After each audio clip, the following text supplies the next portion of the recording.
sekarang kita akan menilai status kesadaran dari pasien. Kita menilai kesadaran secara kualitatif maupun kuantitatif. Secara kuantitatif kita bisa menilai melalui ECS. Pada pasien ini kita bisa lihat pasien bisa duduk, ya, kemudian buka mata spontan. Bapak namanya siapa? Juna, dokter. Ya, Bapak Juna. Pak Juna boleh angkat tangan? Ya. Karena pasiennya buka mata spontan, kemudian dapat menyebutkan namanya dengan benar dan dapat mengikuti instruksi motorik dengan benar, maka pasien ini berada dalam kesadaran penuh.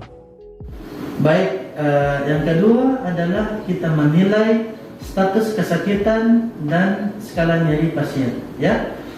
Untuk menilai status kesakitan, kita biasanya membagi secara umum ke dalam 3 tingkatan, yaitu sakit ringan, sakit sedang, dan sakit berat. Ya, sakit ringan apabila pasien tidak mengalami gangguan atau kelainan pada tanda vital, kecuali dari keluhan yang dimiliki oleh pasien. Ya, untuk sakit berat, pasien dalam kondisi butuh penanganan segera dan biasanya tanda-tanda vital pasien banyak yang terganggu. Sementara sakit sedang berada di antara keduanya. Bisa hanya salah satu saja tanda vital yang terganggu disertai dengan keluhan yang lain. Untuk menilai status kesakitan, kita bisa lakukan lewat contoh berikut ini. Ya,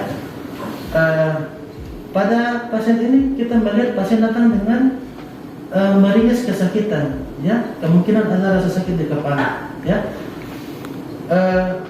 Permisi, Bapak Juna, sakitnya sakit apa tadi? Saya sakit kepala, dokter.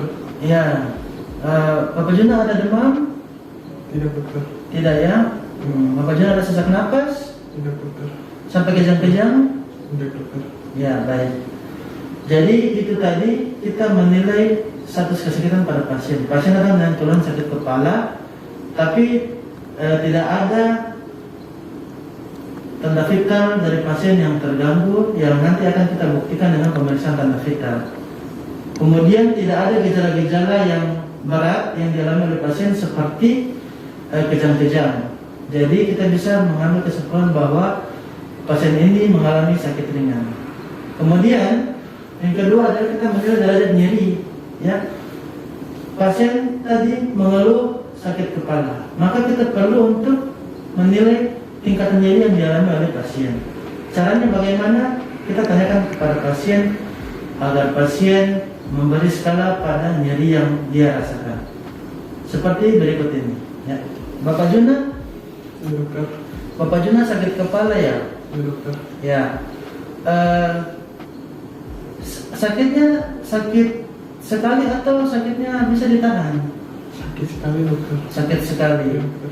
Kalau misalnya saya kasih Bapak Juna angka 1 sampai 10, sakitnya di angka berapa? 9 kayaknya, dokter. 9. Ya, dokter. Apa Bapak yakin 9? Ya, dokter, sakit. Saya yakin, dokter. Jadi begini, Pak, angka 1 itu kalau tidak sakit sama sekali, dan angka 10 itu lebih baik mati. Kira-kira di angka berapa? Mungkin di sekitar 6, dokter. Oke, berarti 6, ya? Ya, dokter. Oke, jadi memberi itu tadi kita menilai tingkatan nyeri pada pasien. Tidak hanya kita meminta pasien memilih angka dari 1 sampai 10, tetapi kita perlu juga untuk memberikan gambaran, ya, angka 1 seperti apa, angka 10 seperti apa, supaya pasien dapat memberikan penilaian dengan lebih objektif. Saya kira demikian. Terima kasih. Untuk pemeriksaan antropometrik, yaitu kita melakukan pemeriksaan tinggi badan dan berat badan pada pasien. Ya, untuk pemeriksaan tinggi badan, kita minta pasien berdiri, ya, sejajar dengan dinding, ya, kakinya melekat tumit, ya, dan punggung.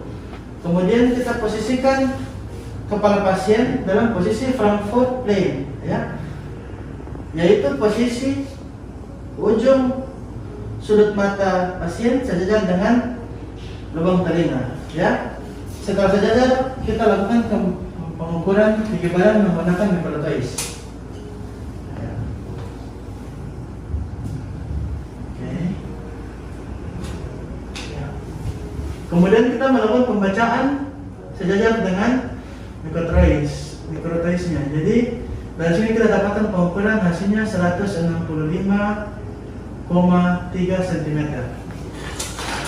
Setelah itu kita lakukan pemeriksaan berat badan, ya. Kita siapkan timbangan berat badan. Kemudian kita minta pasien naik. Silakan naik, Pak. Ya, berdiri lurus dan ke depan. Kita lakukan pembacaan, hasilnya 53,3 kg. Ya, dari hasil berat badan dan tinggi badan, kemudian kita akan lakukan pengukuran indeks massa tubuh lewat rumus IMT sama dengan berat badan dibagi hasil kuadrat dari tinggi badan dalam meter. Demikian, terima kasih.